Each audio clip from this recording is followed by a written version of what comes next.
A deficit or a difference in any of these areas can lead to a reading difficulty. With students who have dyslexia, or we suspect have dyslexia, in this neurobiological model, we're looking at mostly, if not exclusively, phonological and orthographic.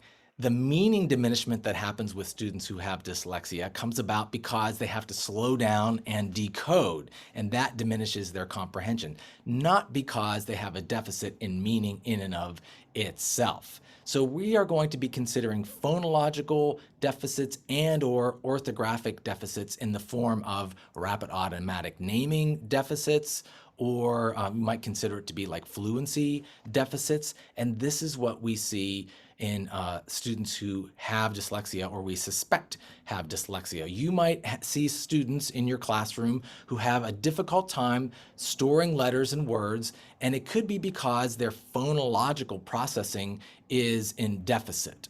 They're not getting the sounds of language. If they can't discriminate the sounds, then it's going to be hard for them to map letters onto those sounds. For example, if they cannot hear the difference between t and d, if they can't hear the difference between those sounds, it's going to be hard for them to map a T onto the t sound and a D onto the d sound. Or conversely, they might hear everything as different. You might say to your student, "Tell me, do lake and bake rhyme?" And to them, it sounds different. This affects then their orthographic mapping. You might also see this in a student who has dyslexia.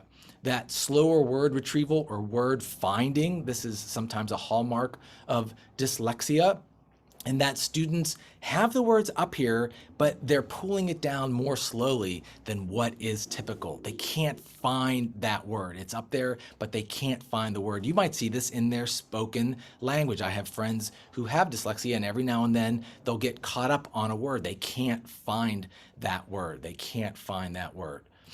Another thing that happens is spelling errors, because it's hard to store. It's harder, I should say. It's harder for students to store correct letter sequences in their orthographic area. This leads to spelling areas. They just can't either find the spelling up there, or they don't have it. They don't have it. And you might also see word retrieval errors happen in their reading, or when you give them a word, they just cannot read it, and they surprisingly pull down a wrong word. It's very interesting what happens with students. For example, you might give a student this word, volcano, and you ask the student to read the word. The student can't find that word, can't decode it, and so that you give the student a clue and you show them this picture. And this student says very quickly, "Oh, that word is tornado." And then you ask the student, "Well, why did you say tornado? Why did you say tornado? Or what is a tornado?" And the student says, "Well, a tornado is a whirling funnel of wind." And you say, "Well, tell me what a volcano is." And the student says, "Well, a volcano is that thing you just showed me. It's a mountain with magma and lava." So the student knows both of these words, and yet the wrong word gets pulled down. And that could be because these words are orthographically similar. If you look at the O's there, they're both in the same position, second position and last position. The A is in the same position. Semantically, they exist in that same category, maybe natural disasters.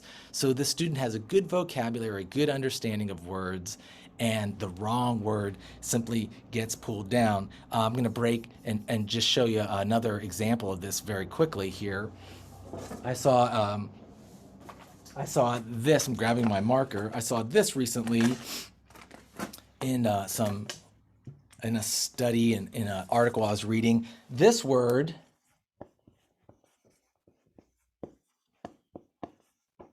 was presented to the student, sympathy, and the student was asked to read the word, and the student said orchestra.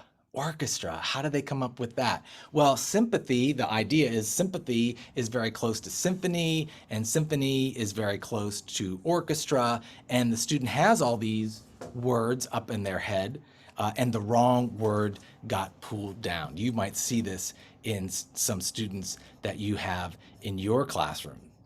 And one last thing I wanted to say about this, an example I should say about it. Here's another example. I saw a rose. This is what's presented. The student reads, I was a road. This is another reason why you always want to bring students back to meaning. Does that make sense? Does that make sense to you? Rose and road are orthographically similar. The wrong one gets pulled down. Saw and was have the same exact letters, just in different positions. The wrong word gets pulled down. Dyslexia is not about seeing things backwards, about visual processing things in a backwards way, but it is very much about difficulties with orthographic retrieval, with word finding, things of that nature.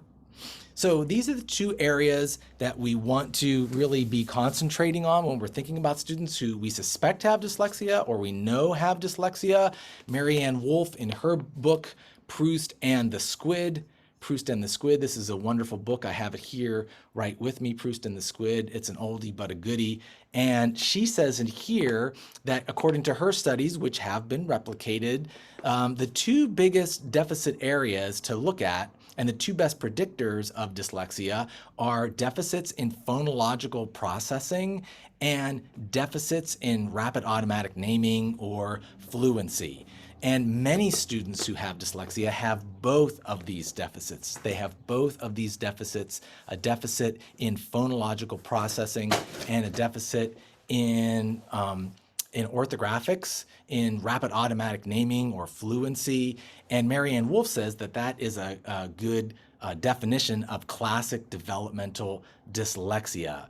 Double deficits, one being in phonological processing, specifically phonemic processing, and the second one being in that orthographic area, rapid automatic naming or fluency.